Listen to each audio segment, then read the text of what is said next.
Right, so this week I was contacted by an old regular from basically from OPEX Studios, Dale. He used to be in a band called Jets to Zurich, and he's currently doing a project called Fever Jaw. So we were talking about coming in and doing a live session in the future, and he was telling me about how he's been recording for the last couple of years. He got back in touch after a referral from the Woodsman. What he has been doing recently is been recording demos on Garageband, and then at the start of lockdown, he was airdropping the files to one of his mates who was mixing the tracks, basically standing outside the house and airdropping them through that way. And he asked me if I could just do a B-side for their next single. And so I just really wanted to talk about the process for that and how everything turned out. So what we did initially, as I said to Dale, is that in GarageBand there is a way of sharing the sessions if they're stored on iCloud, and you can just share them to an email address. So what I've done is I got him to email me, and it comes up in the emails like this, and it basically says, let's see if this works, and it's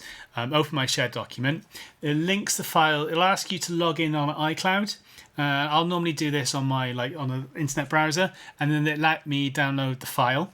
And so then I was able to double check the track, opened it up in GarageBand. Once I open up the session, this is what it actually looks like when we open up the GarageBand project straight from the iPad. Before I even listen to anything, what I'll tend to do is go share and export song to disk.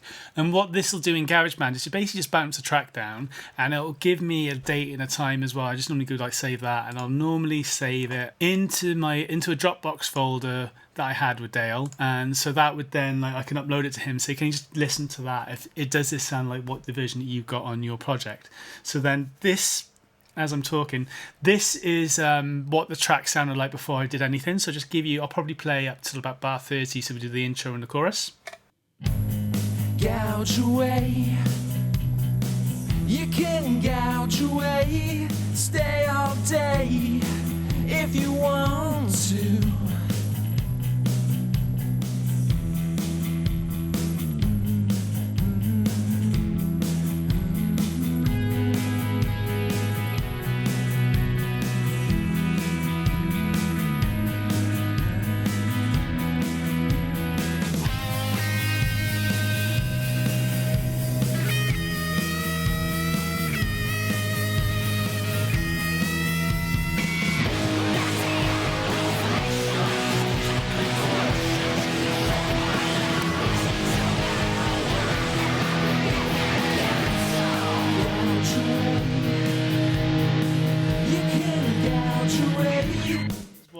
So that is what the session sounds like in GarageBand. What I'll tend to do at that point is, once I've sent that over for Dale to listen to, I'll normally open this up then in Logic. And the reason that I'll open up it in Logic is I'm not going to mix in GarageBand. I also don't actually mix in Logic. But one of the advantages of having Logic over GarageBand is I can export all the tracks out individually, and I can also export all the MIDI out to Pro Tools, because I'm a lot more comfortable mixing in Pro Tools. In Logic, as you can see, I can basically go file, export, and I can do all the tracks as audio files. Or if I do 2 tracks, you'll see it'll go to 18 tracks in total as audio files. And the other thing that will happen as well, I'll also ask Logic to export the MIDI files out as well, so then I've got a bit more options for MIDI and processing for the drums. So that is more or less everything that I need, or I wanted to do with Garageband. So once that's all done, then I'll normally import this into Pro Tools. So I've got a mix version here. I'll just show you what would normally happen. Let's just go File New, and we're going to call this Garage Away for Video. And I actually mixed this track at 88.2. Any particular reason why?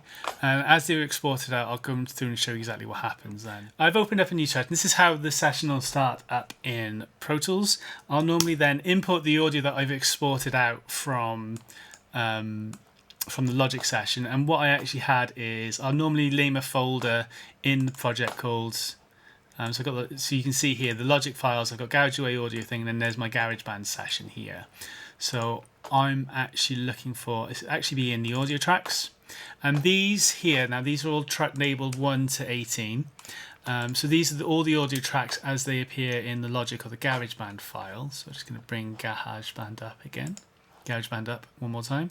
So there's the 18 tracks. Now the one thing that you'll notice with this is we've got track name Heavy, track name clear stack, track name power chord, and then after that we've got audio recorder, audio recorder, audio recorder, audio recorder, audio recorder. So even though all these clips have actually got the names of it, when they actually get exported, they'll all get named audio recorder, which is fine. It's a bit, it's not too much of a problem.